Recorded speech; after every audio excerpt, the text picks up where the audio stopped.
திமுகவை எதிர்க்கிறத தாண்டி திருமாவர்களை எதிர்க்கிறது தான் அதிகமாக அவங்க பண்ணுறாங்க. அது திமுக என்னைக்குங்க ஆர்எஸ்எஸ் எதிர்த்துருக்கு?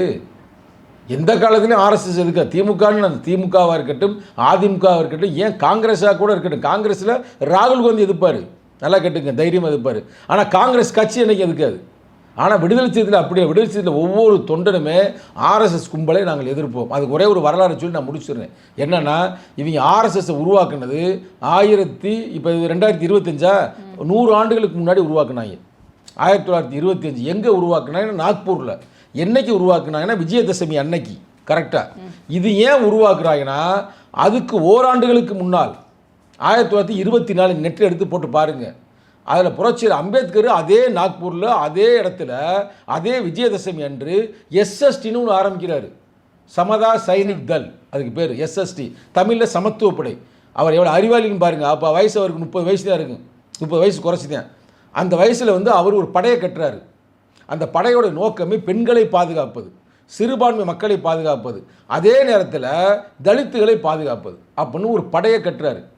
அந்த படையை கட்டினது மீது சங்கிகள் பயந்துடுறாங்க. அது குறிப்பாக சவார்கர் பயந்து விடுகிறார்.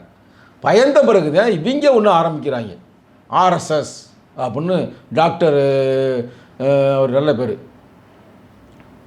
ஹெட்கவர், டாக்டர் ஹெட்கவர்னு அவர் மூலமாக அந்த இதை அவங்க உருவாக்குறாங்க. அப்புறம் அது உருவாக்குனதுக்கு என்ன காரணம் அவங்க சொல்கிறாங்கன்னா, அம்பேத்கர் ஏற்கனவே பெரிய அறிவாளி, அவர் திடீர்னு ஒரு படையை கட்டுறாரு. அப்போ ரொம்ப அது சிக்கலாகி போயிடும். அப்போ அதை எதிர்கொள்ளணும், நம்ம ஒரு படையை கட்டுறோம்னு கட்டுறாரு. ஆனால் அவங்க அன்னைக்கு அம்பேத்கரை பார்த்து காப்பி அடித்து கட்டின படம் தான் இன்றைக்கி பல பிரதமர்களை உருவாக்கி இருக்குது, பல சிஎம்களை உருவாக்கி இருக்குது. உத்தரப்பிரதேச சிஎம் ஆர்எஸ்எஸ்காரர் தானே. ஆனால் எஸ்எஸ்டி அழிஞ்சு போச்சு. ஏன் அழிஞ்சு போச்சுன்னா அம்பேத்கருக்கு பிறகு அழிஞ்சு போச்சு. அதுக்கு பொருளாதார வலிமை இல்லை. ஆனால் எஸ்எஸ்டி எவ்வளோ வலிமையாக இருந்துச்சுன்னு ஒரே ஒரு எடுத்துக்காட்டு சொல்ல நிறைய பேருக்கு தெரியாது. அம்பேத்கர் புக்கை படிக்கிறவங்களுக்கே தெரியாது. அதை நான் சொல்ல விரும்புகிறேன். முக்கியமான கருத்து என்னென்னா, நம்ம இந்தியாவும் பாகிஸ்தான் பிரிஞ்சு போயிருக்கு பார்த்தீங்களா. பிரிஞ்சு போன பிறகு அங்கே சில தலித்துகள் அங்கிட்டு போயிடுறாங்க, அந்த பட்டு போயிடறாங்க வச்சுங்களேன். அப்போ தலித்துகள் அங்கே வாழ்கிறதுக்கு விரும்பலை, அவங்களாம் இங்கே வர்றதுக்கு விரும்புகிறாங்க. அப்போ ஜவஹர்லால் நேருட்ட போய் இவர் கேட்குறாரு, அங்கே பூரா போயிட்டாங்க, மாட்டிக்கிட்டாங்க, அவங்களை கூப்பிடுங்க, எங்களை எல்லாம் பேசுகிறாங்க, எங்கே ஒடுக்கப்பட்ட மக்கள் அங்கே இருக்கிறாங்க,